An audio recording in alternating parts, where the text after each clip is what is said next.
Capítulo 100. Tu serás feliz, Bentinho. No quarto, desfazendo a mala e tirando a carta de bacharel de dentro da lata, ia pensando na felicidade e na glória. Via o casamento e a carreira ilustre, enquanto José Dias me ajudava, calado e zeloso. Uma fada invisível desceu ali e me disse em voz igualmente macia e cálida: Tu serás feliz, Bentinho. Tu vais ser feliz. E por que não seria feliz? Perguntou José Dias, endireitando o tronco e fitando-me. Você ouviu? Perguntei eu, erguendo-me também, espantado. Ouviu o quê? Uma voz que dizia que eu serei feliz? É boa. Você mesma que está dizendo. Ainda agora sou capaz de jurar que a voz era de fada.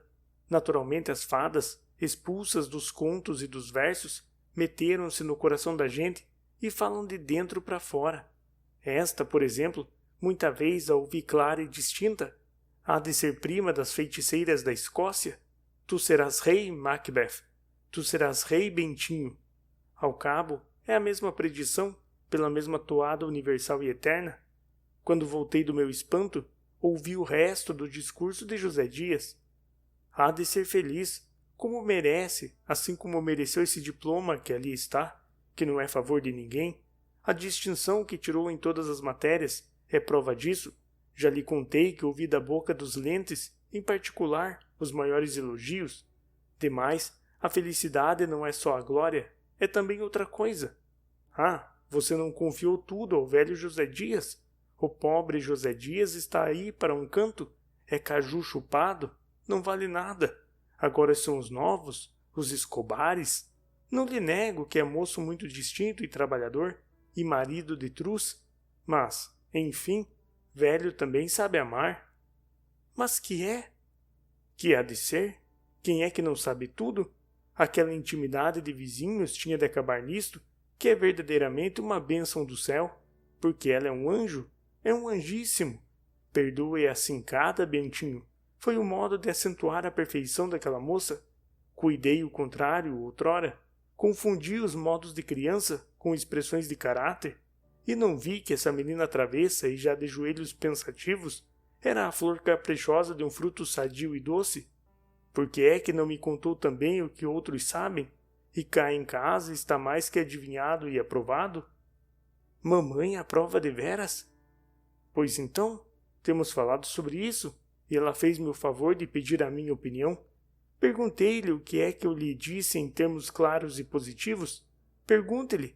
Disse-lhe que não podia desejar melhor nora para si. Boa, discreta, prendada, amiga da gente, e uma dona de casa, que não lhe digo nada. Depois da morte da mãe, tomou conta de tudo. Pádua, agora que se aposentou, não faz mais que receber o ordenado e entregá-lo à filha. A filha que distribui o dinheiro, paga as contas, faz o rol das despesas, cuida de tudo, mantimento, roupa, luz. Você já a viu o ano passado, e quanto à formosura, você sabe melhor que ninguém. Mas, deveras, mamãe consultou o senhor sobre o nosso casamento? Positivamente, não. Fez-me o favor de perguntar se Capitu não daria uma boa esposa. Eu é que, na resposta, falei em nora. Dona Glória não negou e até deu um ar de riso. Mamãe, sempre que me escrevia, falava de Capitu. Você sabe que elas se dão muito bem, e por isso é que sua prima anda cada vez mais amuada. Talvez agora case mais depressa. Prima Justina? Não sabe? São contos, naturalmente. Mas, enfim, o Dr. João da Costa enviuvou há poucos meses, e dizem, não sei, o protonotário é que me contou, dizem que os dois andam meio inclinados a acabar com a viuvez entre si, casando-se. Há de ver que não há nada, mas não é fora de propósito, conquanto ela sempre achasse que o doutor era um feixe de ossos. Só se ela é um cemitério, comentou rindo, e logo sério, digo isto por gracejo. Não ouvi o resto, ouvia só a voz da minha fada interior que me repetia, mas já então sem palavras: Tu serás feliz, Bentinho. E a voz de Capitu me disse a mesma coisa, com termos diversos, e assim também a de Escobar, os quais ambos me confirmaram a notícia de José Dias pela sua própria impressão. Enfim, minha mãe, algumas semanas depois, Quando lhe fui pedir licença para casar, além do consentimento, deu-me igual profecia, salva a redação própria de mãe. Tu serás feliz, meu filho. Capítulo 101. No céu. Pois sejamos felizes de uma vez, antes que o leitor pegue em si, morto de esperar, e vá espairecer a outra parte. Casemo-nos. Foi em 1865, uma tarde de março, por sinal que chovia. Quando chegamos ao alto da Tijuca, onde era o nosso ninho de noivos, o céu recolheu a chuva e acendeu as estrelas, não só as já conhecidas, mas ainda as que só serão descobertas daqui a muitos séculos. Foi grande fineza e não foi única. São Pedro, que tem as chaves do céu, abriu-nos as portas dele, fez-nos entrar e, depois de tocar-nos com o báculo, recitou alguns versículos da sua primeira epístola. As mulheres sejam sujeitas a seus maridos, não seja o adorno delas, o enfeite dos cabelos riçados ou as rendas de ouro, mas o homem que está escondido no coração. Do mesmo modo, vós, maridos, coabitai com elas, tratando-as com honra, como a vós os mais fracos, e herdeiras convosco da graça da vida. Em seguida fez sinal aos anjos, e eles entoaram um trecho do cântico, tão concertadamente que desmentiriam a hipótese do tenor italiano se a execução fosse na terra, mas era no céu. A música ia com o texto, como se houvessem nascido juntos, à maneira de uma ópera de Wagner.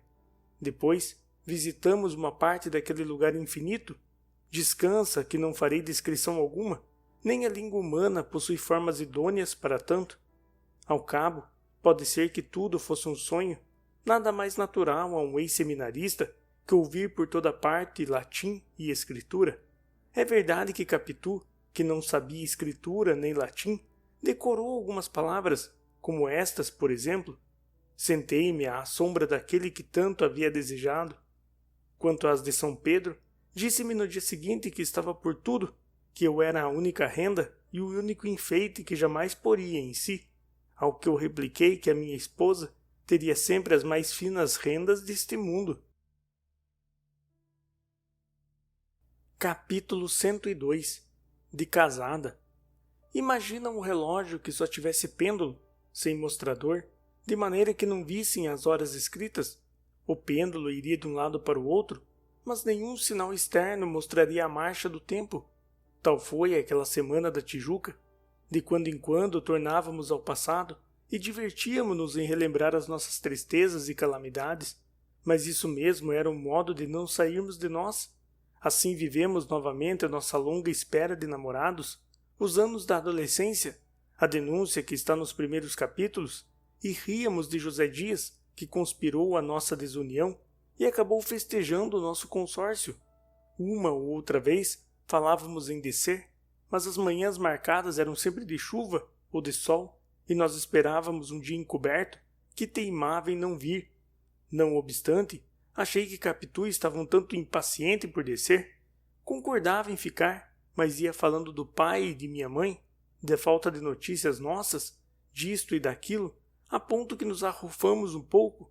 Perguntei-lhe se já estava aborrecida de mim. Eu? Parece.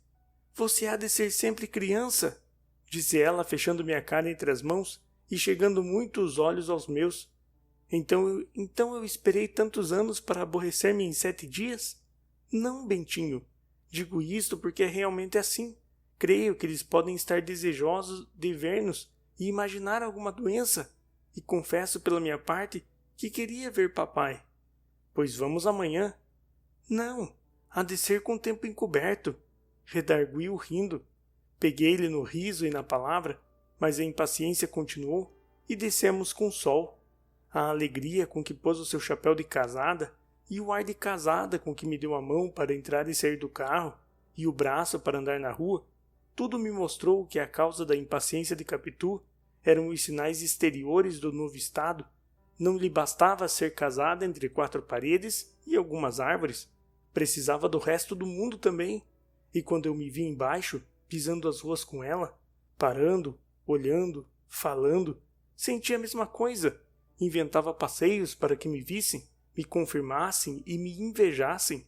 Na rua, Muitos voltavam a cabeça, curiosos, outros paravam, alguns perguntavam: quem são?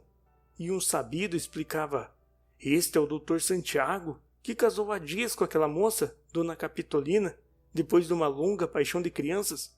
Moram na glória, as famílias residem em Mata-Cavalos. E ambos os dois é uma mocetona.